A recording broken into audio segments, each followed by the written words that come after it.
Mapagpalang araw po sa ating lahat. Ako si Patrick Dizon and this is my devotion for today, September 22. And ang topic po natin for today is ano ang kahulugan ng spiritual body. So ano po ba yun? Spiritual body is a type of body believers will receive at a future resurrection. It does not mean an immaterial or ghost-like form, but a real glorified body fully suited for eternal life and perfectly responsive to the Spirit's leading. Paul contrasts the perishable, dishonored, and weak natural body with the imperishable, glorious, and powerful spiritual body. Just as Christ was raised bodily, so also we will be raised bodily, yet transformed.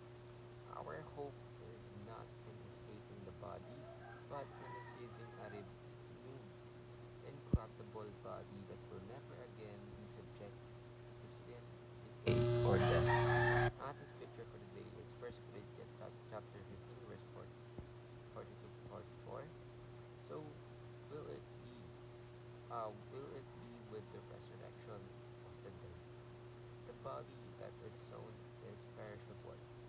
It is raised perishable. It is known in dishonor.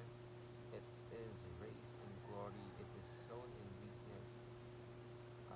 It is raised in power.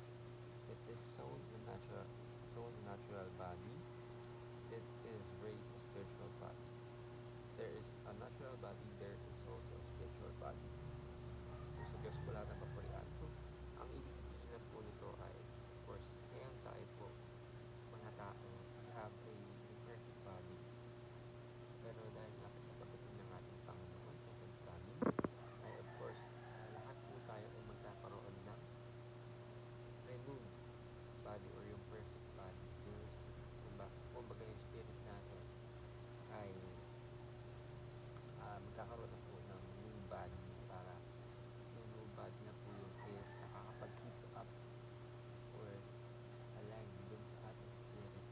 Kasi yung spirit natin is living but the flesh, our flesh is weak. Kaya nga po tayo nagkakasala. Kasi of course we have a imperfect body. So, ating teachings naman for today is we are called to be earthly, not worldly. We will be raised bodily, not just spiritually, and we will be worship of our God, not just of flesh. Ibig sabihin, lahat ng glory ito, lahat ng pagpapala natin ay dahil sa ating Panginoon, so that